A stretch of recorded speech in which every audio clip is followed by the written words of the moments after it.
अंतर्राष्ट्रीय संबंधों के अध्ययन में यथार्थवाद एक प्रमुख सिद्धांत है। यथार्थवादियों का मानना है कि अंतर्राष्ट्रीय प्रणाली अराजकतापूर्ण है, जिसका अर्थ है कि इसमें कोई केंद्रीय शक्ति नहीं है जो राज्यों के बीच संघर्षों को हल कर सके। इस अराजकता के कारण राज्य अपने अस्तित्व और सुरक्षा की रक्षा के लिए शक्ति और सुरक्षा के लिए प्रतिस्पर्धा करते हैं। यथार्थवाद के अनुसार अंतर्राष्ट्रीय संबंध मुख्य रूप से एक शक्ति खेल है, जहां राज्य अपने हितों को प्राप्त करने के लिए शक्ति का प्रयोग करते हैं। यथार्थवाद के कुछ प्रमुख सिद्धांत निम्नलिखित हैं। राज्य अंतर्राष्ट्रीय संबंधों में प्राथमिक अभिकर्ता है। अन्य अभिनेताओं जैसे कि अंतर्राष्ट्रीय संगठनों, बहुराष्ट्रीय कंपनियों या गैर सरकारी संगठनों की भूमिका को कम किया जाता है। अंतर्राष्ट्रीय प्रणाली अराजकतापूर्ण है। इसमें कोई केंद्रीय शक्ति नहीं है जो राज्यों के बीच संघर्षों को हल कर सके। राज्य स्वार्थी होते हैं। वे अपने हितों को प्राप्त करने के लिए शक्ति का प्रयोग करने से नहीं हिचकिचाते हैं। राज्य स्वयं सहायक होते हैं। वे अन्य राज्यों की मदद पर भरोसा नहीं कर सकते हैं, इसलिए उन्हें अपनी सुरक्षा स्वयं सुनिश्चित करनी चाहिए। यथार्थवाद अंतर्राष्ट्रीय संबंधों के अध्ययन में कई तरह से महत्वपूर्ण है। यह एक शक्तिशाली विश्लेषणात्मक उपकरण है जो हमें अंतर्राष्ट्रीय राजनीति को समझने में मदद कर सकता है।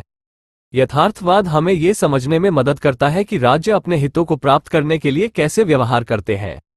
ये हमें यह भी समझने में मदद करता है कि अंतर्राष्ट्रीय संघर्ष कैसे होते हैं और कैसे समाप्त हो सकते हैं। हालांकि यथार्थवाद के कुछ सीमाएं भी हैं। एक सीमा यह है कि यह सिद्धांत अंतर्राष्ट्रीय संबंधों की जटिलता को कम कर सकता है।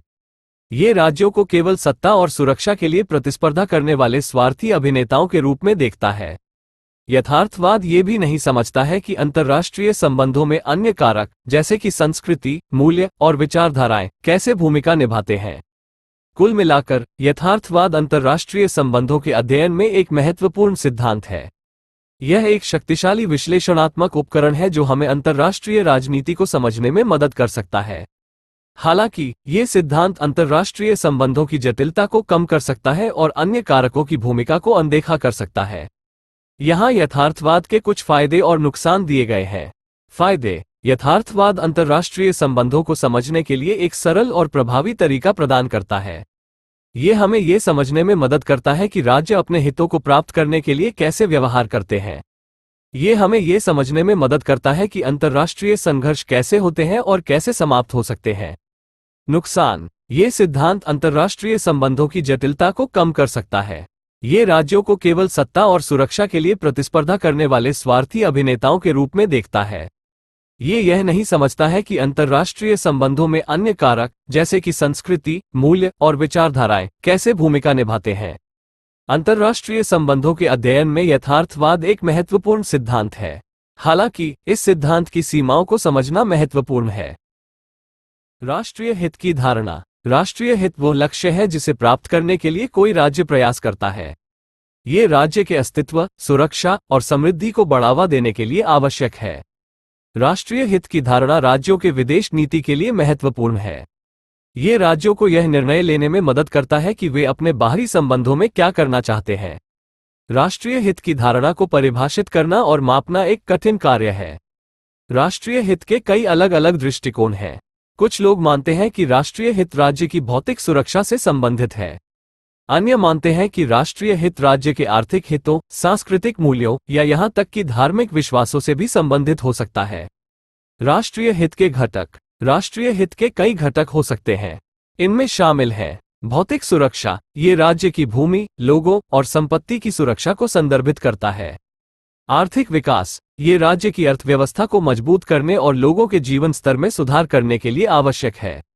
सांस्कृतिक पहचान: ये राज्य की विशिष्ट संस्कृति और मूल्यों को संरक्षित करने के लिए आवश्यक है। राजनीतिक स्वतंत्रता: ये राज्य की स्वतंत्रता और संप्रभुता की रक्षा के लिए आवश्यक है। राष्ट्रीय हित के खतरे: राष्ट्रीय हित को कई तरह से खतरा हो सकता है।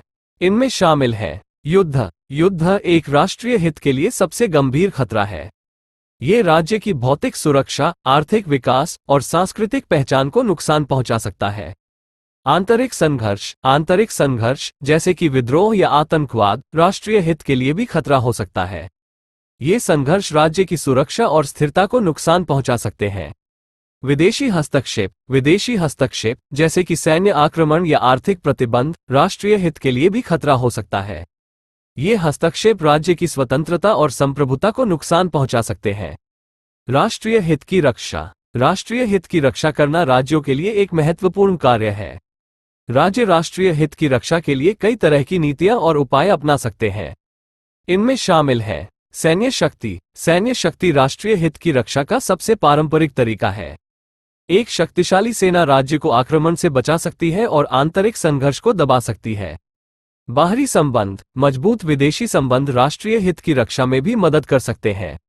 सहयोगी राज्य एक दूसरे की रक्षा के लिए एक साथ काम कर सकते हैं। आर्थिक शक्ति। आर्थिक शक्ति भी राष्ट्रीय हित की रक्षा में महत्वपूर्ण है। एक मजबूत अर्थव्यवस्था राज्य को युद्ध या संकट से उबरने में मदद कर सकती है। निष्कर्ष। राष्ट्रीय हित एक महत्वपूर्ण अवधारणा है जो राज्यों के विदेश नीति को आकार देती है। राष्ट्रीय हित की रक्षा करना राज्यों के लिए एक महत्वपूर्ण कार्य है। राज्य राष्ट्रीय हित की रक्षा के लिए कई तरह की नीतियां और उपाय अपना सकते हैं। अंतर्राष्ट्रीय संबंधों के अध्ययन में मार्क्सवादी दृष्टिकोण। अंतर्राष्ट्रीय संबंधों के अध्ययन में मार्क्सवाद एक प्रमुख सिद्धांत है। मार्क्सवादी सिद्धांतकारों का मानना है कि अंतर्राष्ट्रीय संबंध मुख्य रूप से उत्पादन के पूंजीवादी तरीके से निर्धारित होते हैं। वे तर्क देते हैं कि पूंजीवाद एक अस्थिर प्रणाली है जो अंतर्राष्ट्रीय संघर्ष और युद्ध को जन्म देती है। मार्क्सवादी अंतर्राष्ट्रीय संबंधों के अध्ययन में निम्नलिखित प्रमुख सिद्धांत प्रदान करते हैं। पूंजीवाद एक अराजक प्रणाली है। पूंजीवाद में उत्पादन के साधन कुछ पूंजीपतियों के हाथों में केंद्रित होते हैं। इन पूंजीपतियों का लक्ष्य लाभ कमाना है और वे ऐसा करने के लिए अन्य पूंजीपतियों के साथ प्रतिस्पर्धा करते हैं। इस प्रतिस्पर्धा से अंतर्राष्ट्रीय अराजकता पैदा होती है। वर्ग संघर्ष अंतर्राष्ट्रीय संबंधों को आकार देता है। मार्क्सवादी सिद्धांतकारों का मानना है कि पूंजीवाद में दो प्रमुख वर्ग हैं, पूंजीपतियों और श्रमिकों। ये वर्ग एक दूसरे के विरोधी हैं और उनका संघर्ष अंतर्राष्ट्रीय संबंधों को आकार देता है। साम्राज्यवाद एक पूंजीवादी प्रणाली का आवश्यक अंग है। मार्क्सवादी सिद्धांतकारों का मानना है कि पूंजीवाद को जीवित रहने के लिए नए बाजारों और संसाधनों की आवश्यकता होती है। पूंजीपतियों को इन बाजारों और संसाधनों तक पहुंच प्राप्त करने के लिए साम्राज्यवाद का सहारा लेना पड़ता है। अंतर्राष्ट्रीय संबंधों में चेतना और विचारधारा एक भूमिका निभाती है। मार्क्सवादी सिद्धांतकारों का मानना है कि चेतना और विचारधारा अंतर्राष्ट्रीय संबंधों को आकार देने में महत्वपूर्ण भूमिका निभाती है। राज्यों की विदेश नीतियां उनके विचारधाराओं और मूल्यों से प्रभावित होती हैं। मार्क्सवादी अंतर्राष्ट्रीय संबंधों के अध्ययन में एक महत्वपूर्ण योगदान है। ये सिद्धांत हमें अंतर्राष्ट्रीय संबंधों की जटिलता को समझने में मदद करता है और ये दिखाता है कि अंतर्राष्ट्रीय संबंध केवल शक्ति और संतुलन के बारे में नहीं है। मार्क्सवादी सिद्धांत ये भी दिखाता है कि अंतर्राष्ट्रीय संबंधों में सामाजिक और आर्थिक कारक महत्वपूर्ण भूमिका निभाते हैं। हालांकि मार्क्सवादी सिद्धांत की कुछ सीमाएं भी हैं। एक सीमा यह है कि यह सिद्धांत अंतर्राष्ट्रीय संबंधों की जटिलता को कम कर सकता है। ये सिद्धांत अंतर्राष्ट्रीय संबंधों को केवल पूंजीवाद की दृष्टि से देखता है और अन्य कारकों की भूमिका को अनदेखा कर सकता है। कुल मिलाकर मार्क्सवादी अंतर्राष्ट्रीय संबंधों के अध्ययन में एक महत्वपूर्ण सिद्धांत है। ये सिद्धांत हमें अंतर्राष्ट्रीय संबंधों को समझने में मदद करता है और ये दिखाता है कि अंतर्राष्ट्रीय संबंध केवल शक्ति और संतुलन के बारे में नहीं है। एक ग्रीन पॉलिटिक्स। ग्रीन पॉलिटिक्स एक राजनीतिक दृष्टिकोण है जो पर्यावरण संरक्षण और टिकाऊ विकास को प्राथमिकता देता है। ग्रीन पॉलिटिशियन मानते हैं कि पर्यावरणीय मुद्दे राजनीतिक स्पेक्ट्रम के सभी पक्षों के लिए महत्वपूर्ण हैं और उन्हें सभी राजनीतिक प्रक्रियाओं में एकीकृत किया जाना चाहिए। ग्रीन पॉलिटिक्स के कुछ प्रमुख सिद्धांत निम्नलिखित हैं। पर्यावरणीय गिरावट एक गंभीर खतरा है जिसे संबोधित करने की आवश्यकता है। पर्यावरण संरक्षण और टिकाऊ विकास के लिए व्यापक राजनीतिक और आर्थिक परिवर्तन आवश्यक हैं। पर्यावरणीय मुद्दों को निपटाने के लिए सामुदायिक भागीदारी और सहयोग आवश्यक है। ग्रीन पॉलिटिक्स के कुछ प्रमुख मुद्दे निम्नलिखित हैं। जलवायु परिवर्तन, प्रदूषण, वन कटाई, प्राकृतिक संसाधनों का संरक्षण। ग्रीन पॉलिटिक्स दुनिया भर में बढ़ती हुई लोकप्रियता हासिल कर रही है। कई देशों में ग्रीन पार्टियां हैं जो चुनाव जीत रही हैं और सरकारों में प्रतिनिधित्व कर रही हैं। 2. संरचनावादी। संरचनावादी एक राजनीतिक विचारधारा है जो सार्वजनिक जीवन में संरचना की भूमिका को बढ़ावा देती है। संरचनावादी मानते हैं कि संरचना समता, न्याय और दक्षता को बढ़ावा देती है। संरचनावादी सिद्धांत के कुछ प्रमुख सिद्धांत निम्नलिखित हैं। सामाजिक और आर्थिक जीवन में संरचना को बढ़ावा देना चाहिए। संरचना को लोकतांत्रिक प्रक्रियाओं के माध्यम से विकसित और लागू किया जाना चाहिए। संरचना को न्यायपूर्ण और प्रभावी होना चाहिए। संरचनावादी सिद्धांत के कुछ प्रमुख मुद्दे निम्नलिखित हैं। आर्थिक संरचना, सामाजिक संरचना, सरकारी संरचना। संरचनावादी सिद्धांत दुनिया भर में कई अलग अलग राजनीतिक दलों और आंदोलनों द्वारा अपनाया गया है। टिप्पणियां। ग्रीन पॉलिटिक्स, पर्यावरणीय मुद्दों को हल करने के लिए राजनीतिक कार्रवाई की आवश्यकता है। ग्रीन पॉलिटिक्स एक बहुआयामी दृष्टिकोण है जो पर्यावरणीय, सामाजिक और आर्थिक मुद्दों को संबोधित करता है। ग्रीन पॉलिटिक्स दुनिया भर में बढ़ती हुई लोकप्रियता हासिल कर रही है। संरचनावादी संरचना समता, न्याय और दक्षता को बढ़ावा देती है। संरचनावादी सिद्धांत लोकतांत्रिक प्रक्रियाओं के माध्यम से संरचना को बढ़ावा देता है। संरचनावादी सिद्धांत दुनिया भर में कई अलग अलग राजनीतिक दलों और आंदोलनों द्वारा अपनाया गया है। इन दोनों दृष्टिकोणों को अंतर्राष्ट्रीय संबंधों में महत्वपूर्ण माना जाता है। ग्रीन पॉलिटिक्स पर्यावरणीय मुद्दों को संबोधित करने में मदद कर सकती है, जो अंतर्राष्ट्रीय सुरक्षा और स्थिरता के लिए महत्वपूर्ण है। संरचनावादी सिद्धांत एक अधिक न्यायपूर्ण और प्रभावी अंतर्राष्ट्रीय व्यवस्था बनाने में मदद कर सकता है। इस्लामिक कट्टरवाद और आतंकवाद के उदय का विश्लेषणात्मक विश्लेषण। इस्लामिक कट्टरवाद और आतंकवाद के उदय को समझने के लिए हमें इन दो अवधारणाओं को परिभाषित करने की आवश्यकता है। इस्लामिक कट्टरवाद। इस्लामिक कट्टरवाद एक ऐसी विचारधारा है जो इस्लाम की एक रूढ़िवादी और सख्त व्याख्या को बढ़ावा देती है। इस्लामिक कट्टरवादी मानते हैं कि इस्लाम का एकमात्र सही तरीका है और वे इस्लाम के नाम पर हिंसा और अन्य उग्रवादी कार्यों का समर्थन कर सकते हैं। आतंकवाद। आतंकवाद हिंसा का उपयोग करके राजनीतिक लक्ष्यों को प्राप्त करने का प्रयास है। आतंकवादी अक्सर निर्दोष लोगों को लक्षित करते हैं और उनकी हिंसा का उद्देश्य भय और आतंक फैलाना है। इस्लामिक कट्टरवाद और आतंकवाद के उदय के कारण। इस्लामिक कट्टरवाद और आतंकवाद के उदय के कई कारण हैं। इनमें शामिल है राजनीतिक और सामाजिक अस्थिरता। कई मुस्लिम देशों में राजनीतिक और सामाजिक अस्थिरता है। ये स्थिति कट्टरवादी विचारों के प्रसार के लिए अनुकूल है। आर्थिक असमानता। कई मुस्लिम देशों में आर्थिक असमानता है।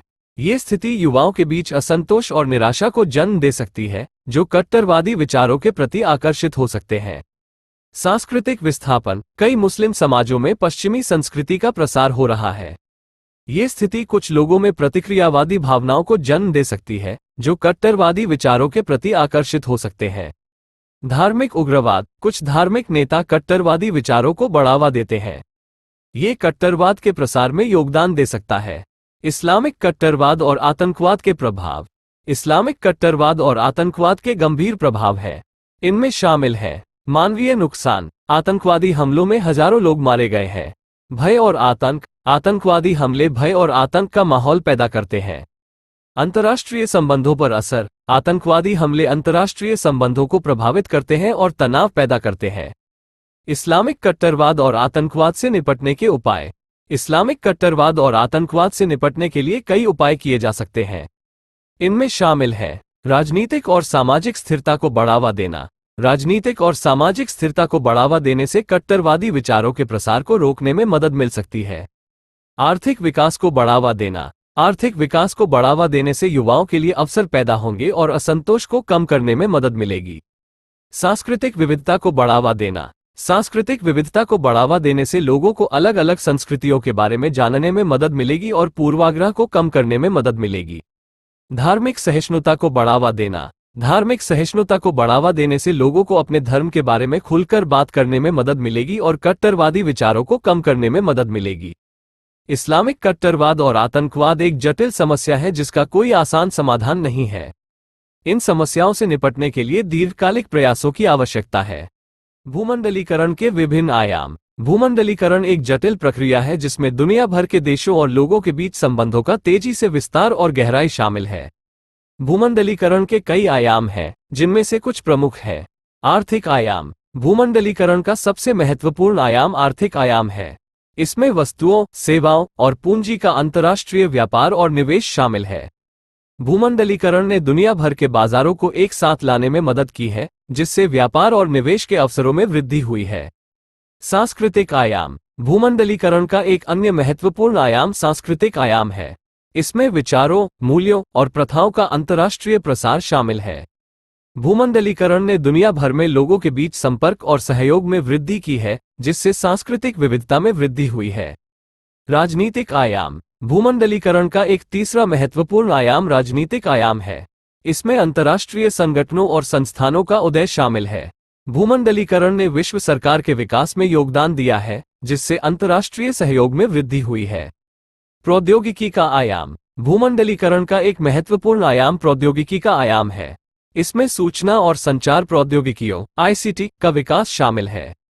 आईसीटी ने दुनिया भर के लोगों के बीच संचार और संपर्क को आसान बना दिया है, जिससे भूमंडलीकरण की प्रक्रिया में तेजी आई है। पर्यावरण का आयाम। भूमंडलीकरण का एक महत्वपूर्ण आयाम पर्यावरण का आयाम है। इसमें वैश्विक पर्यावरणीय समस्याओं के समाधान के लिए अंतर्राष्ट्रीय सहयोग शामिल है। भूमंडलीकरण ने वैश्विक पर्यावरणीय समस्याओं की समझ और समाधान में वृद्धि की है। भूमंडलीकरण के प्रभाव। भूमंडलीकरण के कई प्रभाव पड़े हैं, जिनमें से कुछ सकारात्मक हैं और कुछ नकारात्मक हैं। सकारात्मक प्रभाव। भूमंडलीकरण के कुछ सकारात्मक प्रभावों में शामिल हैं। व्यापार और निवेश में वृद्धि। भूमंडलीकरण ने दुनिया भर में व्यापार और निवेश के अवसरों में वृद्धि की है। इससे आर्थिक विकास और गरीबी में कमी आई है। सांस्कृतिक विविधता में वृद्धि। भूमंडलीकरण ने दुनिया भर के लोगों के बीच संपर्क और सहयोग में वृद्धि की है। इससे सांस्कृतिक विविधता में वृद्धि हुई है। अंतर्राष्ट्रीय सहयोग में वृद्धि। भूमंडलीकरण ने विश्व सरकार के विकास में योगदान दिया है। इससे अंतर्राष्ट्रीय सहयोग में वृद्धि हुई है। नकारात्मक प्रभाव। भूमंडलीकरण के कुछ नकारात्मक प्रभावों में शामिल है। असमानता में वृद्धि। भूमंडलीकरण ने दुनिया भर में असमानता में वृद्धि की है। इससे विकसित देशों और विकासशील देशों के बीच आर्थिक अंतर बढ़ गया है। पर्यावरणीय समस्याएं। भूमंडलीकरण ने वैश्विक पर्यावरणीय समस्याओं को बढ़ावा दिया है। इससे जलवायु परिवर्तन, प्रदूषण और प्राकृतिक संसाधनों का अतिदोहन जैसी समस्याएं बढ़ी हैं। सांस्कृतिक एकरूपता। भूमंडलीकरण ने सांस्कृतिक एकरूपता की प्रवृत्ति को बढ़ावा दिया है। इससे स्थानीय संस्कृतियों के नुकसान का खतरा बढ़ गया है। भूमंडलीकरण एक जटिल प्रक्रिया है जिसका मानव समाज पर गहरा प्रभाव पड़ा है। भूमंडलीकरण के सकारात्मक और नकारात्मक प्रभावों को समझना महत्वपूर्ण है ताकि हम इस प्रक्रिया का प्रबंधन कर सकें और इसके लाभों को अधिकतम कर सकें और इसके नुकसान को कम कर सकें।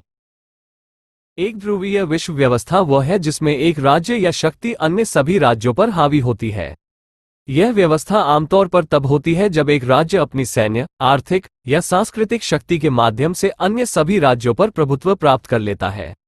एक ध्रुवीय विश्व व्यवस्था के कई फायदे हैं। ये शांति और स्थिरता को बढ़ावा दे सकता है, क्योंकि अन्य राज्यों को पता होता है कि कौन से नियम हैं। यह आर्थिक विकास को भी बढ़ावा दे सकता है, क्योंकि व्यापार और निवेश के लिए एक सुरक्षित और अनुकूल वातावरण होता है।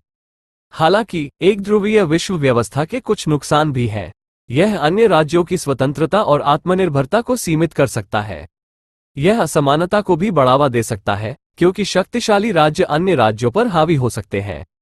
एक ध्रुवीय विश्व व्यवस्था के कुछ उदाहरणों में शामिल हैं। रोमन साम्राज्य। रोमन साम्राज्य ने 1 शताब्दी ईसा पूर्व से 5 शताब्दी ईस्वी तक पश्चिमी यूरोप पर प्रभुत्व किया। ब्रिटिश साम्राज्य। ब्रिटिश साम्राज्य ने 18वीं शताब्दी से 20वीं शताब्दी तक दुनिया के अधिकांश हिस्सों पर प्रभुत्व किया। संयुक्त राज्य अमेरिका। संयुक्त राज्य अमेरिका ने 20वीं शताब्दी के अंत से 21वीं शताब्दी की शुरुआत तक दुनिया की एकमात्र महान शक्ति के रूप में प्रभुत्व किया। वर्तमान में दुनिया एक ध्रुवीय विश्व व्यवस्था में है। संयुक्त राज्य अमेरिका दुनिया की सबसे शक्तिशाली आर्थिक, सैन्य और सांस्कृतिक शक्ति है। हालांकि कुछ लोग मानते हैं कि दुनिया एक बहुध्रुवीय विश्व व्यवस्था में बदल रही है, जिसमें कई शक्तिशाली राज्य होते हैं। एक ध्रुवीय विश्व व्यवस्था की भविष्य की अनिश्चित है। ये संभव है कि यह व्यवस्था लंबे समय तक बनी रहे, या यह एक बहुध्रुवीय विश्व व्यवस्था में बदल सकती है। वर्साय की संधि प्रथम विश्व युद्ध के बाद मित्र राष्ट्रों और जर्मनी के बीच हस्ताक्षरित एक शांति संधि थी। ये संधि 28 जून 1919 को पेरिस में हस्ताक्षरित की गई थी। इस संधि के कई महत्वपूर्ण प्रावधान थे, जिनमें शामिल हैं: जर्मनी को अपनी सेना को 100,000 सैनिकों तक सीमित करने के लिए मजबूर किया गया था। जर्मनी को अपनी नौसेना को केवल 15,000 सैनिकों तक सीमित करने के लिए मजबूर किया गया था। जर्मनी को अपनी वायुसेना को भंग करने के लिए मजबूर किया गया था। जर्मनी को अपने पूर्वी क्षेत्रों को पोलैंड, चेकोस्लोवाकिया और फ्रांस को सौंपने के लिए मजबूर किया गया था। जर्मनी को $226 अरब का युद्ध क्षतिपूर्ति का भुगतान करने के लिए मजबूर किया गया था। वर्साय की संधि जर्मनी के लिए बहुत कठोर थी। इन कठोर शर्तों ने जर्मनी में असंतोष पैदा किया, और अंततः द्वितीय विश्व युद्ध का कारण बना। वर्साय की संधि पर कुछ महत्वपूर्ण टिप्पणियां निम्नलिखित हैं। वर्साय की संधि जर्मनी को एक निरस्त्र और पराजित देश बना दिया। वर्साय की संधि ने जर्मनी में असंतोष और द्वितीय विश्व युद्ध का मार्ग प्रशस्त किया। वर्साय की संधि ने यूरोप में एक नई शक्ति संतुलन स्थापित किया, जिसमें संयुक्त राज्य अमेरिका और सोवियत संघ प्रमुख शक्तियां बनी। वर्साय की संधि एक महत्वपूर्ण ऐतिहासिक घटना थी जिसने यूरोप और दुनिया के इतिहास को आकार दिया। परंपरागत यथार्थवाद सिद्धांत की विशेषताएं। परंपरागत यथार्थवाद सिद्धांत अंतर्राष्ट्रीय संबंधों का एक सिद्धांत है जो राज्यों के व्यवहार को समझने के लिए शक्ति और संतुलन के सिद्धांत पर आधारित है। इस सिद्धांत के अनुसार अंतर्राष्ट्रीय राजनीति एक अराजक व्यवस्था है जिसमें राज्य एक दूसरे के प्रति प्रतिस्पर्धी होते हैं। राज्य अपनी सुरक्षा और हितों की रक्षा के लिए शक्ति का उपयोग करते हैं। परंपरागत यथार्थवाद सिद्धांत की कुछ विशेषताएं निम्नलिखित है। अराजकता। परंपरागत यथार्थवाद सिद्धांत के अनुसार अंतर्राष्ट्रीय राजनीति एक अराजक व्यवस्था है। इसका अर्थ है कि राज्यों के ऊपर कोई वैश्विक सरकार नहीं है जो उनके व्यवहार को नियंत्रित करती है। इस अराजक व्यवस्था में राज्य एक दूसरे के प्रति प्रतिस्पर्धी होते हैं। शक्ति। परंपरागत यथार्थवाद सिद्धांत के अनुसार शक्ति अंतर्राष्ट्रीय राजनीति का सबसे महत्वपूर्ण कारक है। राज्य अपनी सुरक्षा और हितों की रक्षा के लिए शक्ति का उपयोग करते हैं। शक्ति को सैन्य शक्ति, आर्थिक शक्ति और राजनीतिक शक्ति के रूप में परिभाषित किया जा सकता है। संतुलन। परंपरागत यथार्थवाद सिद्धांत के अनुसार राज्य शक्ति संतुलन बनाए रखने की कोशिश करते हैं। इसका अर्थ है कि कोई भी राज्य इतनी शक्तिशाली नहीं होना चाहिए कि वो अन्य राज्यों पर हावी हो जाए।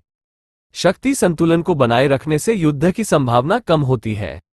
परंपरागत यथार्थवाद सिद्धांत एक प्रभावशाली सिद्धांत रहा है जो अंतर्राष्ट्रीय संबंधों की समझ को आकार देने में मददगार रहा है। हालांकि इस सिद्धांत की कुछ सीमाएं भी हैं।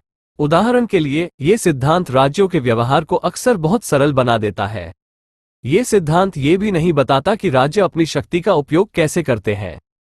शक्ति संतुलन सिद्धांत। शक्ति संतुलन सिद्धांत अंतर्राष्ट्रीय संबंधों का एक सिद्धांत है जो कहता है कि किसी भी एक राज्य को इतनी शक्ति नहीं होनी चाहिए कि वो अन्य राज्यों पर हावी हो जाए। इस सिद्धांत के अनुसार शक्ति संतुलन बनाए रखना शांति और स्थिरता के लिए आवश्यक है। शक्ति संतुलन सिद्धांत के कुछ प्रमुख तत्व निम्नलिखित हैं। अराजकता। शक्ति संतुलन सिद्धांत के अनुसार अंतर्राष्ट्रीय राजनीति एक अराजक व्यवस्था है। इसका अर्थ है कि राज्यों के ऊपर कोई वैश्विक सरकार नहीं है जो उनके व्यवहार को नियंत्रित करती है। शक्ति। शक्ति संतुलन सिद्धांत के अनुसार शक्ति अंतर्राष्ट्रीय राजनीति का सबसे महत्वपूर्ण कारक है। राज्य अपनी सुरक्षा और हितों की रक्षा के लिए शक्ति का उपयोग करते हैं। शक्ति को सैन्य शक्ति, आर्थिक शक्ति और राजनीतिक शक्ति के रूप में परिभाषित किया जा सकता है। संतुलन। शक्ति संतुलन सिद्धांत के अनुसार राज्य शक्ति संतुलन बनाए रखने की कोशिश करते हैं। इसका अर्थ है कि कोई भी राज्य इतनी शक्तिशाली नहीं होना चाहिए कि वो अन्य राज्यों पर हावी हो जाए। शक्ति संतुलन को बनाए रखने से युद्ध की संभावना कम होती है। शक्ति संतुलन सिद्धांत एक प्रभावशाली सिद्धांत रहा है जो अंतर्राष्ट्रीय संबंधों की समझ को आकार देने में मददगार रहा है। इस सिद्धांत ने कई युद्धों को रोकने में मदद की है, जैसे कि प्रथम विश्व युद्ध और द्वितीय विश्व युद्ध। सामूहिक सुरक्षा। सामूहिक सुरक्षा एक सिद्धांत है जो कहता है कि राज्य एक दूसरे की सुरक्षा की रक्षा के लिए मिलकर काम करते हैं। इस सिद्धांत के अनुसार यदि कोई राज्य किसी अन्य राज्य पर हमला करता है तो सभी राज्य उस राज्य पर हमला करेंगे। सामूहिक सुरक्षा के कुछ प्रमुख तत्व निम्नलिखित हैं। सुरक्षा। सामूहिक सुरक्षा का उद्देश्य राज्यों की सुरक्षा सुनिश्चित करना है। सहयोग। सामूहिक सुरक्षा के लिए राज्यों को एक दूसरे के साथ सहयोग करने की आवश्यकता होती है। मजबूत प्रतिक्रिया। सामूहिक सुरक्षा के लिए राज्यों को एक दूसरे के खिलाफ हमले के लिए एक मजबूत प्रतिक्रिया देने की आवश्यकता होती है। सामूहिक सुरक्षा एक आदर्श सिद्धांत है, लेकिन इसे लागू करना मुश्किल हो सकता है। उदाहरण के लिए, सभी राज्यों को एक दूसरे पर भरोसा करने की आवश्यकता होती है, और यह हमेशा संभव नहीं होता है। शक्ति संतुलन सिद्धांत और सामूहिक सुरक्षा सिद्धांत दोनों अंतर्राष्ट्रीय संबंधों के महत्वपूर्ण सिद्धांत हैं। ये सिद्धांत राज्यों के व्यवहार को समझने और शांति और स्थिरता को बढ़ावा देने के लिए उपयोग किए जा सकते हैं। शक्ति संतुलन सिद्धांत और सामूहिक सुरक्षा सिद्धांत के बीच अंतर। शक्ति संतुलन सिद्धांत और सामूहिक सुरक्षा सिद्धांत के बीच कुछ महत्वपूर्ण अंतर हैं। शक्ति संतुलन सिद्धांत का मानना है कि राज्यों को शक्ति संतुलन बनाए रखने के लिए एक दूसरे के साथ प्रतिस्पर्धा करनी चाहिए। सामूहिक सुरक्षा सिद्धांत का मानना है कि राज्यों को एक दूसरे के साथ सहयोग करना चाहिए ताकि किसी भी एक राज्य को हावी होने से रोका जा सके। शक्ति संतुलन सिद्धांत को अक्सर एक अधिक यथार्थवादी सिद्धांत माना जाता है, जबकि सामूहिक सुरक्षा सिद्धांत को एक अधिक आदर्शवादी सिद्धांत माना जाता है। शक्ति संतुलन सिद्धांत और सामूहिक सुरक्षा सिद्धांत दोनों को अंतर्राष्ट्रीय संबंधों में लागू किया गया है। शक्ति संतुलन सिद्धांत का उपयोग प्रथम विश्व युद्ध और द्वितीय विश्व युद्ध के बाद यूरोप में सुरक्षा व्यवस्था बनाने के लिए किया गया था। सामूहिक सुरक्षा सिद्धांत का उपयोग संयुक्त राष्ट्र के लिए आधार के रूप में किया गया था। आज दोनों सिद्धांतों को अंतर्राष्ट्रीय संबंधों में एक साथ इस्तेमाल किया जा रहा है। उदाहरण के लिए, संयुक्त राज्य अमेरिका और उसके सहयोगी शक्ति संतुलन बनाए रखने के लिए प्रतिस्पर्धी हैं, लेकिन वे एक साथ सामूहिक सुरक्षा के लिए भी काम करते हैं। निर्भरता सिद्धांत का उदय। निर्भरता सिद्धांत अंतर्राष्ट्रीय संबंधों का एक सिद्धांत है जो अंतर्राष्ट्रीय अर्थव्यवस्था में शक्ति और असमानता पर केंद्रित है। इस सिद्धांत का मानना है कि विश्व अर्थव्यवस्था में विकसित और विकासशील देशों के बीच एक असमान शक्ति संतुलन है। विकसित देश विकासशील देशों पर आर्थिक नियंत्रण रखते हैं और यह नियंत्रण विकासशील देशों की विकास क्षमता को सीमित करता है। निर्भरता सिद्धांत का उदय 1960 और 1970 के दशक में हुआ था। इस अवधि में विकासशील देशों ने अंतर्राष्ट्रीय अर्थव्यवस्था में अपने स्थान के बारे में चिंता व्यक्त की थी। विकासशील देशों का मानना था कि विकसित देश उन्हें अपने आर्थिक हितों के लिए शोषण कर रहे थे। निर्भरता सिद्धांत का उदय करने में योगदान देने वाले कुछ महत्वपूर्ण कारकों में शामिल हैं। अंतर्राष्ट्रीय अर्थव्यवस्था में असमानता का बढ़ना। 1960 और 1970 के दशक में अंतर्राष्ट्रीय अर्थव्यवस्था में असमानता बढ़ती जा रही थी। विकसित देश विकासशील देशों की तुलना में अधिक धनी और शक्तिशाली हो रहे थे। विकासशील देशों में बढ़ती जागरूकता। विकासशील देशों में लोगों को अंतर्राष्ट्रीय अर्थव्यवस्था में अपने स्थान के बारे में बढ़ती जागरूकता हो रही थी। वे अंतर्राष्ट्रीय अर्थव्यवस्था में अपने हितों को बढ़ावा देने के लिए सक्रिय रूप से प्रयास करने लगे। अंतर्राष्ट्रीय संबंधों में नए सिद्धांतों का उदय। 1960 और 1970 के दशक में अंतर्राष्ट्रीय संबंधों में नए सिद्धांतों का उदय हुआ, जैसे कि आलोचनात्मक सिद्धांत और उत्तर आधुनिक सिद्धांत। इन सिद्धांतों ने अंतर्राष्ट्रीय संबंधों में शक्ति और असमानता पर ध्यान केंद्रित किया और इन सिद्धांतों ने निर्भरता सिद्धांत के विकास में योगदान दिया। निर्भरता सिद्धांत के विविध रूप। निर्भरता सिद्धांत एक जटिल सिद्धांत है जिसमें कई अलग अलग दृष्टिकोण शामिल हैं। निर्भरता सिद्धांत के कुछ प्रमुख रूपों में शामिल हैं। आर्थिक निर्भरता। आर्थिक निर्भरता सिद्धांत का मानना है कि अंतर्राष्ट्रीय अर्थव्यवस्था में असमानता आर्थिक संबंधों से उत्पन्न होती है। विकसित देश विकासशील देशों को अपने संसाधनों और श्रम का दोहन करने के लिए मजबूर करते हैं और इससे विकासशील देशों की विकास क्षमता को नुकसान होता है। वैचारिक निर्भरता। वैचारिक निर्भरता सिद्धांत का मानना है कि अंतर्राष्ट्रीय अर्थव्यवस्था में असमानता वैचारिक संबंधों से उत्पन्न होती है। विकसित देश विकासशील देशों को अपनी संस्कृति और मूल्यों को अपनाने के लिए मजबूर करते हैं और इससे विकासशील देशों की अपनी पहचान और संस्कृति को नुकसान होता है। सांस्कृतिक निर्भरता। सांस्कृतिक निर्भरता सिद्धांत का मानना है कि अंतर्राष्ट्रीय अर्थव्यवस्था में असमानता सांस्कृतिक संबंधों से उत्पन्न होती है। विकसित देश विकासशील देशों को अपनी संस्कृति और मूल्यों को अपनाने के लिए मजबूर करते हैं और इससे विकासशील देशों की अपनी संस्कृति और मूल्यों को नुकसान होता है। निर्भरता सिद्धांत एक महत्वपूर्ण सिद्धांत है जिसने अंतर्राष्ट्रीय संबंधों की हमारी समझ को आकार दिया है। इस सिद्धांत ने विकासशील देशों की समस्याओं और चुनौतियों को उजागर किया है और इसने अंतर्राष्ट्रीय अर्थव्यवस्था में सुधार के लिए नए विचारों को जन्म दिया है। उत्तर संचारवाद एक अंतर्राष्ट्रीय संबंधों का सिद्धांत है जो अंतर्राष्ट्रीय संबंधों में शक्ति और असमानता पर केंद्रित है। इस सिद्धांत का मानना है कि अंतर्राष्ट्रीय राजनीति में शक्ति का वितरण एक गतिशील प्रक्रिया है जिसमें विकसित और विकासशील दोनों देश शामिल हैं। विकसित देश अक्सर अपनी शक्ति का उपयोग विकासशील देशों को अपने हितों के अनुरूप बनाने के लिए करते हैं, लेकिन विकासशील देश भी अपनी शक्ति का उपयोग विकसित देशों के हितों को चुनौती देने के लिए कर सकते हैं। उत्तर संचारवाद का उदय 1980 के दशक में हुआ था। इस अवधि में अंतर्राष्ट्रीय संबंधों के क्षेत्र में कई महत्वपूर्ण बदलाव हुए थे। एक महत्वपूर्ण बदलाव ये था कि विकासशील देश अंतर्राष्ट्रीय राजनीति में अधिक सक्रिय भूमिका निभाने लगे थे। वे अपने हितों को बढ़ावा देने के लिए विकसित देशों के साथ बातचीत करने और सहयोग करने के लिए अधिक इच्छुक थे। उत्तर संचारवाद का उदय करने में योगदान देने वाले कुछ महत्वपूर्ण कारकों में शामिल हैं। विकासशील देशों में बढ़ती शक्ति। 1980 के दशक में विकासशील देश आर्थिक रूप से अधिक शक्तिशाली हो रहे थे। उन्होंने अपनी आर्थिक शक्ति का उपयोग विकसित देशों के साथ बातचीत करने और अपने हितों को बढ़ावा देने के लिए किया। अंतर्राष्ट्रीय संबंधों में नए सिद्धांतों का उदय। 1980 के दशक में अंतर्राष्ट्रीय संबंधों में नए सिद्धांतों का उदय हुआ, जैसे कि उत्तर आधुनिक सिद्धांत और सांस्कृतिक अध्ययन। इन सिद्धांतों ने अंतर्राष्ट्रीय संबंधों में शक्ति और असमानता पर ध्यान केंद्रित किया, और इन सिद्धांतों ने उत्तर संचारवाद के विकास में योगदान दिया। उत्तर संचारवाद के कुछ प्रमुख सिद्धांत। उत्तर संचारवाद के कुछ प्रमुख सिद्धांतों में शामिल हैं: शक्ति का गतिशील वितरण। उत्तर संचारवाद का मानना है कि अंतर्राष्ट्रीय राजनीति में शक्ति का वितरण एक गतिशील प्रक्रिया है। विकसित और विकासशील दोनों देश अपनी शक्ति का उपयोग अपने हितों को बढ़ावा देने के लिए करते हैं। विकासशील देशों की बढ़ती शक्ति। उत्तर संचारवाद का मानना है कि विकासशील देश अंतर्राष्ट्रीय राजनीति में अधिक शक्तिशाली हो रहे हैं। वे अपनी आर्थिक और राजनीतिक शक्ति का उपयोग विकसित देशों के साथ बातचीत करने और अपने हितों को बढ़ावा देने के लिए कर सकते हैं। अंतर्राष्ट्रीय राजनीति में सहयोग। उत्तर संचारवाद का मानना है कि अंतर्राष्ट्रीय राजनीति में सहयोग भी संभव है। विकसित और विकासशील दोनों देश अपने हितों को बढ़ावा देने के लिए सहयोग कर सकते हैं। उत्तर संचारवाद के कुछ महत्वपूर्ण प्रभाव। उत्तर संचारवाद ने अंतर्राष्ट्रीय संबंधों की हमारी समझ को प्रभावित किया है। इस सिद्धांत ने विकासशील देशों की शक्ति और क्षमता को उजागर किया है। इस सिद्धांत ने अंतर्राष्ट्रीय राजनीति में सहयोग की संभावनाओं पर भी प्रकाश डाला है। उत्तर संचारवाद पर कुछ टिप्पणियां। उत्तर संचारवाद एक महत्वपूर्ण सिद्धांत है जिसने अंतर्राष्ट्रीय संबंधों की हमारी समझ को आकार दिया है। हालांकि इस सिद्धांत की कुछ सीमाएं भी हैं। उदाहरण के लिए, ये सिद्धांत अक्सर जटिल अंतर्राष्ट्रीय संबंधों को सरल बना देता है।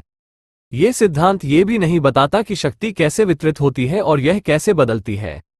कुल मिलाकर, उत्तर संचारवाद एक महत्वपूर्ण सिद्धांत है जो अंतर्राष्ट्रीय संबंधों की हमारी समझ को बढ़ाने में मदद करता है।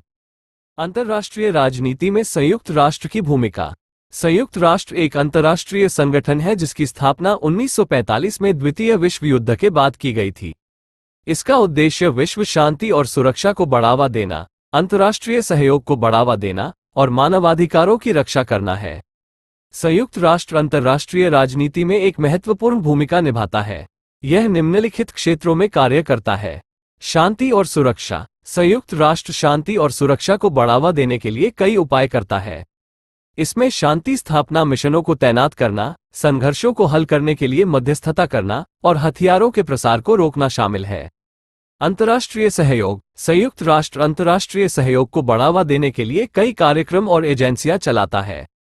इसमें आर्थिक विकास, स्वास्थ्य और पर्यावरण जैसे क्षेत्र शामिल हैं। मानवाधिकार। संयुक्त राष्ट्र मानवाधिकारों की रक्षा के लिए कई उपकरण और संस्थाएं प्रदान करता है। इसमें मानवाधिकार परिषद, मानवाधिकार उच्चायुक्त का कार्यालय और अंतर्राष्ट्रीय न्यायालय शामिल है। संयुक्त राष्ट्र की अंतर्राष्ट्रीय राजनीति में भूमिका को निम्नलिखित बिंदुओं से समझा जा सकता है। संयुक्त राष्ट्र एक वैश्विक मंच है जहां देश अपने मतभेदों को सुलझाने और सहयोग के लिए काम कर सकते हैं। संयुक्त राष्ट्र अंतर्राष्ट्रीय कानून और मानदंडों को विकसित करने में मदद करता है। संयुक्त राष्ट्र मानवीय सहायता और विकास कार्यों में महत्वपूर्ण भूमिका निभाता है। हालांकि संयुक्त राष्ट्र की अंतर्राष्ट्रीय राजनीति में भूमिका पर कुछ सीमाएं भी हैं। उदाहरण के लिए, संयुक्त राष्ट्र के पास सैन्य बल नहीं है, इसलिए ये संघर्षों को रोकने या समाप्त करने के लिए हमेशा प्रभावी नहीं होता है। इसके अलावा, संयुक्त राष्ट्र के सदस्य देश अक्सर अपने राष्ट्रीय हितों के लिए संयुक्त राष्ट्र का उपयोग करते हैं, जिससे इसकी प्रभावशीलता कम हो सकती है। कुल मिलाकर, संयुक्त राष्ट्र अंतर्राष्ट्रीय राजनीति में एक महत्वपूर्ण भूमिका निभाता है। ये शांति और सुरक्षा को बढ़ावा देने, अंतर्राष्ट्रीय सहयोग को बढ़ावा देने और मानवाधिकारों की रक्षा करने के लिए काम करता है। अंतर्राष्ट्रीय राजनीति में छत्रवाद का महत्व। छत्रवाद अंतर्राष्ट्रीय संबंधों का एक सिद्धांत है जो कहता है कि शक्तिशाली राज्यों के बीच संबंधों को अक्सर शक्ति और हितों के संतुलन द्वारा नियंत्रित किया जाता है। इस सिद्धांत के अनुसार, शक्तिशाली राज्य अपने हितों की रक्षा के लिए शक्ति का उपयोग करते हैं और वे अक्सर अपने हितों को बढ़ावा देने के लिए अन्य राज्यों पर दबाव डालते हैं। छत्रवाद अंतर्राष्ट्रीय राजनीति में एक महत्वपूर्ण सिद्धांत रहा है। इस सिद्धांत ने कई युद्धों और संघर्षों को समझने में मदद की है। इस सिद्धांत ने यह भी समझने में मदद की है कि शक्तिशाली राज्य अंतर्राष्ट्रीय व्यवस्था को कैसे आकार देते हैं। छत्रवाद के कुछ महत्वपूर्ण सिद्धांत। छत्रवाद के कुछ महत्वपूर्ण सिद्धांतों में शामिल हैं: शक्ति का संतुलन। छत्रवाद का मानना है कि शक्तिशाली राज्यों के बीच संबंधों को अक्सर शक्ति और हितों के संतुलन द्वारा नियंत्रित किया जाता है। हितों की सुरक्षा। छत्रवाद का मानना है कि शक्तिशाली राज्य अपने हितों की रक्षा के लिए शक्ति का उपयोग करते हैं। दबाव। छत्रवाद का मानना है कि शक्तिशाली राज्य अक्सर अपने हितों को बढ़ावा देने के लिए अन्य राज्यों पर दबाव डालते हैं। छत्रवाद के कुछ महत्वपूर्ण प्रभाव। छत्रवाद ने अंतर्राष्ट्रीय राजनीति की हमारी समझ को प्रभावित किया है। इस सिद्धांत ने यह समझने में मदद की है कि शक्तिशाली राज्य अंतर्राष्ट्रीय व्यवस्था को कैसे आकार देते हैं। इस सिद्धांत ने यह भी समझने में मदद की है कि युद्ध और संघर्ष अक्सर शक्ति और हितों के संघर्षों के परिणामस्वरूप होते हैं। छत्रवाद पर कुछ टिप्पणियां। छत्रवाद एक महत्वपूर्ण सिद्धांत है जिसने अंतर्राष्ट्रीय संबंधों की हमारी समझ को आकार दिया है। हालांकि इस सिद्धांत की कुछ सीमाएं भी हैं। उदाहरण के लिए, यह सिद्धांत अक्सर जटिल अंतर्राष्ट्रीय संबंधों को सरल बना देता है। यह सिद्धांत यह भी नहीं बताता कि शक्ति कैसे वितरित होती है और यह कैसे बदलती है।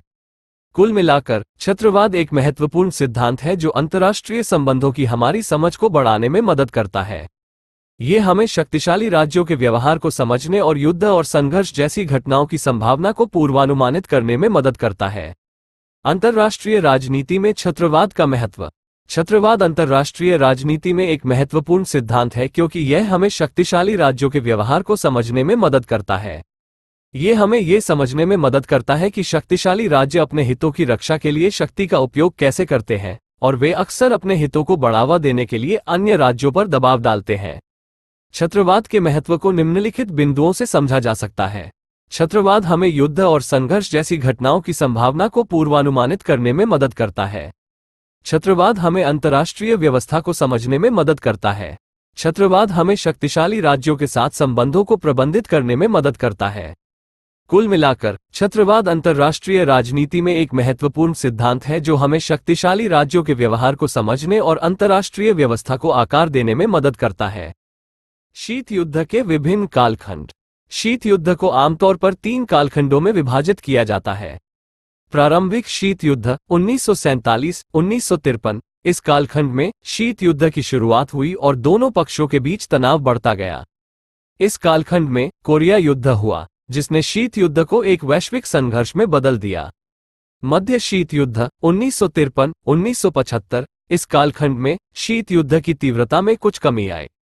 इस कालखंड में दोनों पक्षों ने एक दूसरे के साथ संवाद और सहयोग करने की कोशिश की। अंतिम शीत युद्ध 1975-1991। इस कालखंड में शीत युद्ध फिर से तीव्र हो गया। इस कालखंड में सोवियत संघ ने अपने विस्तारवादी नीतियों को जारी रखा, जिससे पश्चिमी देशों में चिंता बढ़ गई।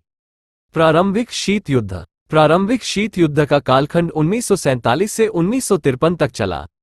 इस कालखंड में शीत युद्ध की शुरुआत हुई और दोनों पक्षों के बीच तनाव बढ़ता गया। इस कालखंड की कुछ महत्वपूर्ण घटनाएं निम्नलिखित हैं। 1947 में मार्शल योजना की घोषणा की गई, जिसने पश्चिमी यूरोप को आर्थिक सहायता प्रदान की। 1949 में नाटो की स्थापना की गई, जिसने पश्चिमी देशों को एक सैन्य गठबंधन में एकजुट किया। 1949 में सोवियत संघ ने अपना परमाणु हथियार परीक्षण किया। 1950 में कोरिया युद्ध शुरू हुआ, जो दोनों पक्षों के बीच पहली बड़ी सैन्य टकराव थी। मध्य शीत युद्ध। मध्य शीत युद्ध का कालखंड 1953 से 1975 तक चला। इस कालखंड में शीत युद्ध की तीव्रता में कुछ कमी आई। इस कालखंड की कुछ महत्वपूर्ण घटनाएं निम्नलिखित हैं। 1953 में सोवियत संघ के नेता जोसेफ स्टालिन की मृत्यु हुई। 1955 में वार्सो संधि संगठन की स्थापना की गई, जिसने सोवियत संघ और उसके सहयोगियों को एक सैन्य गठबंधन में एकजुट किया। 1961 में बर्लिन की दीवार का निर्माण हुआ, जिसने पूर्व और पश्चिम जर्मनी को अलग कर दिया। 1972 में नाटो और वार्सो संधि संगठन के बीच हेलसिंकी समझौता हुआ, जिसने शीत युद्ध के तनाव को कम करने की कोशिश की। अंतिम शीत युद्ध। अंतिम शीत युद्ध का कालखंड 1975 से 1991 तक चला। इस कालखंड में शीत युद्ध फिर से तीव्र हो गया। इस कालखंड की कुछ महत्वपूर्ण घटनाएं निम्नलिखित हैं। 1979 में सोवियत संघ ने अफगानिस्तान पर आक्रमण किया। 1980 में रोनाल्ड रीगन अमेरिकी राष्ट्रपति बने, जिन्होंने सोवियत संघ के खिलाफ एक अधिक सख्त रुख अपनाया। 1987 में रीगन और सोवियत नेता मिखाइल गोर्बाचेव ने मध्यम दूरी की बैलिस्टिक मिसाइलों (INF) पर एक समझौता किया। 1990 में पूर्वी जर्मनी में लोकतंत्र की शुरुआत हुई। 1991 में सोवियत संघ का विघटन हुआ। शीत युद्ध के अंत ने अंतर्राष्ट्रीय राजनीति में एक नए युग की शुरुआत की। इसने एक ध्रुवीय विश्व व्यवस्था की स्थापना की, जिसमें संयुक्त राज्य अमेरिका एकमात्र प्रमुख शक्ति बन गया।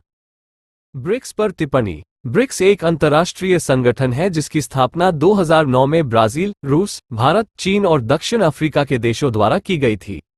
इस संगठन का उद्देश्य सदस्य देशों के बीच आर्थिक सहयोग और विकास को बढ़ावा देना है। ब्रिक्स ने अंतर्राष्ट्रीय राजनीति में एक महत्वपूर्ण भूमिका निभाई है। इस संगठन ने वैश्विक व्यवस्था में एक नए शक्ति संतुलन को जन्म दिया है। ब्रिक्स के सदस्य देश अब वैश्विक अर्थव्यवस्था में प्रमुख खिलाड़ी हैं। ब्रिक्स के कुछ प्रमुख उपलब्धियां निम्नलिखित हैं। सदस्य देशों के बीच व्यापार और निवेश को बढ़ावा दिया गया है। सदस्य देशों के बीच तकनीकी और वैज्ञानिक सहयोग को बढ़ावा दिया गया है। सदस्य देशों के बीच सांस्कृतिक और लोगों के बीच संपर्क को बढ़ावा दिया गया है। ब्रिक्स के कुछ चुनौतियां निम्नलिखित हैं। सदस्य देशों के बीच राजनीतिक और आर्थिक मतभेद हैं। सदस्य देशों को एकजुट होकर कार्य करने में कठिनाई होती है। ब्रिक्स को वैश्विक व्यवस्था में एक प्रमुख खिलाड़ी के रूप में मान्यता प्राप्त करने में कठिनाई होती है। कुल मिलाकर ब्रिक्स एक महत्वपूर्ण अंतर्राष्ट्रीय संगठन है जिसने अंतर्राष्ट्रीय राजनीति में एक महत्वपूर्ण बदलाव लाया है। इस संगठन के भविष्य को लेकर आशावादी उम्मीदें हैं। ब्रिक्स के भविष्य के लिए कुछ सुझाव। सदस्य देशों को अपने राजनीतिक और आर्थिक मतभेदों को सुलझाने के लिए प्रयास करने चाहिए। सदस्य देशों को एकजुट होकर कार्य करने के लिए मजबूत संस्थानों का निर्माण करना चाहिए। ब्रिक्स को वैश्विक व्यवस्था में एक प्रमुख खिलाड़ी के रूप में अपनी स्थिति को मजबूत करने के लिए प्रयास करने चाहिए। इन सुझावों को लागू करने से ब्रिक्स को एक मजबूत और प्रभावी अंतर्राष्ट्रीय संगठन बनने में मदद मिलेगी। अंतर्राष्ट्रीय संबंधों के अध्ययन में उदारवादी सिद्धांत। उदारवादी सिद्धांत अंतर्राष्ट्रीय संबंधों का एक सिद्धांत है जो अंतर्राष्ट्रीय संबंधों में सहयोग और शांति पर जोर देता है। उदारवादी सिद्धांत का मानना है कि राज्यों के बीच सहयोग संभव है और यह कि सहयोग राज्यों के लिए फायदेमंद हो सकता है। उदारवादी सिद्धांत के कुछ प्रमुख सिद्धांत निम्नलिखित हैं। अंतर्राष्ट्रीय संस्थाएं। उदारवादी सिद्धांत का मानना है कि अंतर्राष्ट्रीय संस्थाएं राज्यों के बीच सहयोग को बढ़ावा देने में मदद कर सकती हैं। अंतर्राष्ट्रीय संस्थाएं संयुक्त निर्णय लेने, विवादों को हल करने और सहयोग के अवसरों को बढ़ावा देने में मदद कर सकती हैं। व्यापार और निवेश। उदारवादी सिद्धांत का मानना है कि व्यापार और निवेश राज्यों के बीच सहयोग को बढ़ावा देने में मदद कर सकते हैं। व्यापार और निवेश राज्यों को एक दूसरे पर निर्भर बनाते हैं और इससे युद्ध की संभावना कम हो सकती है। अंतर्राष्ट्रीय कानून। उदारवादी सिद्धांत का मानना है कि अंतर्राष्ट्रीय कानून राज्यों के बीच सहयोग को बढ़ावा देने में मदद कर सकता है। अंतर्राष्ट्रीय कानून राज्यों के व्यवहार को विनियमित करता है और इससे युद्ध और संघर्ष की संभावना कम हो सकती है। उदारवादी सिद्धांत ने अंतर्राष्ट्रीय संबंधों के अध्ययन में महत्वपूर्ण योगदान दिया है। इस सिद्धांत ने राज्यों के बीच सहयोग और शांति के महत्व पर प्रकाश डाला है। उदारवादी सिद्धांत ने अंतर्राष्ट्रीय संस्थानों, व्यापार और निवेश और अंतर्राष्ट्रीय कानून के महत्व पर भी प्रकाश डाला है। अंतर्राष्ट्रीय संबंधों के अध्ययन में उदारवादी सिद्धांत की कुछ सीमाएं। उदारवादी सिद्धांत की कुछ सीमाएं भी हैं। उदाहरण के लिए, ये सिद्धांत अक्सर जटिल अंतर्राष्ट्रीय संबंधों को सरल बना देता है। ये सिद्धांत ये भी नहीं बताता कि राज्यों के बीच सहयोग क्यों होता है या कैसे होता है। कुल मिलाकर, उदारवादी सिद्धांत एक महत्वपूर्ण सिद्धांत है जो अंतर्राष्ट्रीय संबंधों की हमारी समझ को बढ़ाने में मदद करता है। हालांकि, इस सिद्धांत की कुछ सीमाएं भी हैं।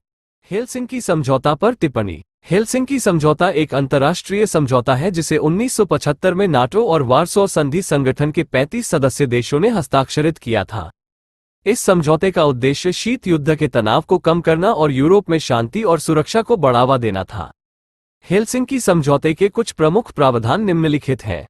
राज्यों के बीच क्षेत्रीय अखंडता और संप्रभुता की मान्यता, मानव अधिकारों और मौलिक स्वतंत्रताओं की मान्यता और संरक्षण, विवादों को शांतिपूर्ण तरीके से हल करने का संकल्प। हेलसिंकी समझौता एक महत्वपूर्ण समझौता था जिसने शीत युद्ध के दौरान अंतर्राष्ट्रीय संबंधों में एक महत्वपूर्ण भूमिका निभाई। इस समझौते ने शीत युद्ध के तनाव को कम करने में मदद की और यूरोप में शांति और सुरक्षा को बढ़ावा देने में मदद की। हेलसिंकी समझौते के कुछ महत्वपूर्ण प्रभाव। हेलसिंकी समझौते के कुछ महत्वपूर्ण प्रभाव निम्नलिखित हैं। शीत युद्ध के तनाव में कमी। हेलसिंकी समझौते ने शीत युद्ध के तनाव को कम करने में मदद की। इस समझौते ने दोनों पक्षों को एक दूसरे के साथ संवाद करने और सहयोग करने के लिए प्रोत्साहित किया। मानव अधिकारों में सुधार। हेलसिंकी समझौते ने मानव अधिकारों में सुधार में मदद की। इस समझौते ने मानव अधिकारों की मान्यता और संरक्षण की आवश्यकता को रेखांकित किया। यूरोपीय एकीकरण को बढ़ावा। हेलसिंकी समझौते ने यूरोपीय एकीकरण को बढ़ावा देने में मदद की। इस समझौते ने यूरोपीय देशों के बीच सहयोग को बढ़ावा दिया। हेलसिंकी समझौते की सीमाएं। हेलसिंकी समझौते की कुछ सीमाएं भी हैं।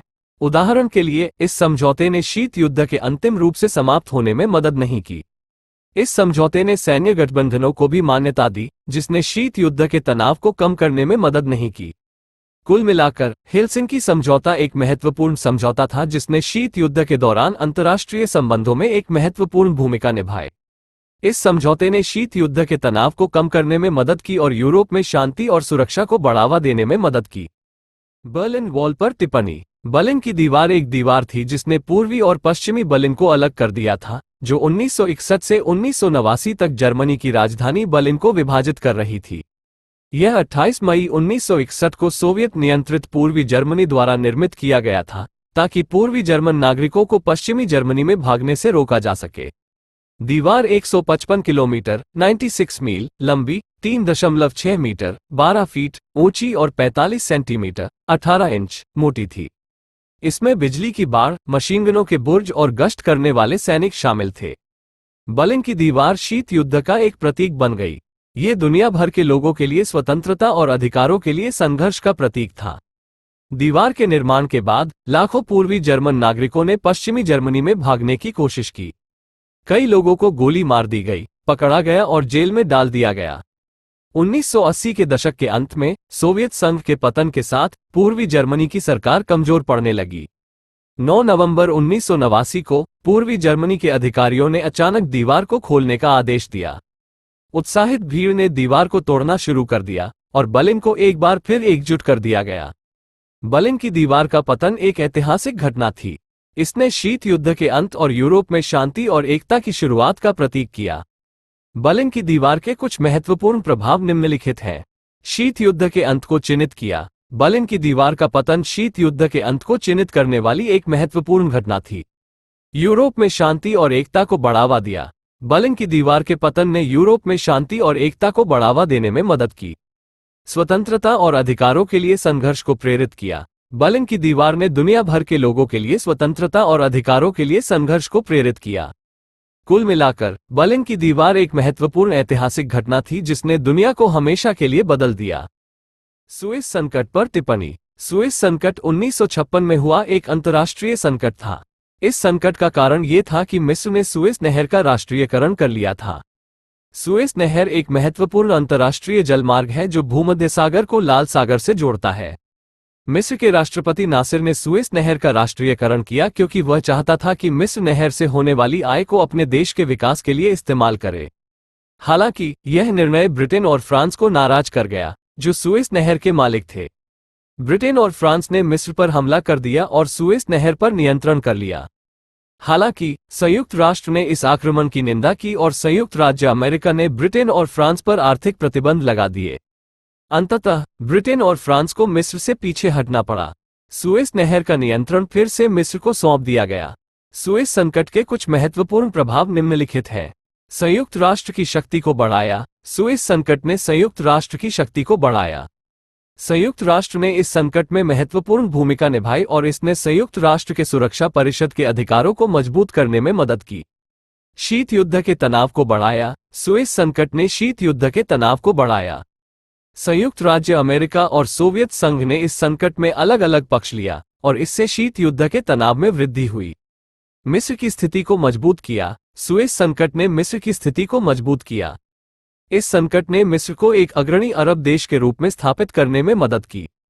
कुल मिलाकर, सुएज संकट एक महत्वपूर्ण अंतर्राष्ट्रीय संकट था जिसने दुनिया को हमेशा के लिए बदल दिया। इस संकट ने संयुक्त राष्ट्र की शक्ति को बढ़ाया, शीत युद्ध के तनाव को बढ़ाया और मिस्र की स्थिति को मजबूत किया। अंतर्राष्ट्रीय संबंधों में राजनीति में शक्ति संतुलन का महत्व। अंतर्राष्ट्रीय संबंधों में शक्ति संतुलन एक ऐसी स्थिति है जिसमें कोई भी राज्य इतना शक्तिशाली नहीं होता है कि वो दूसरों पर हावी हो सके।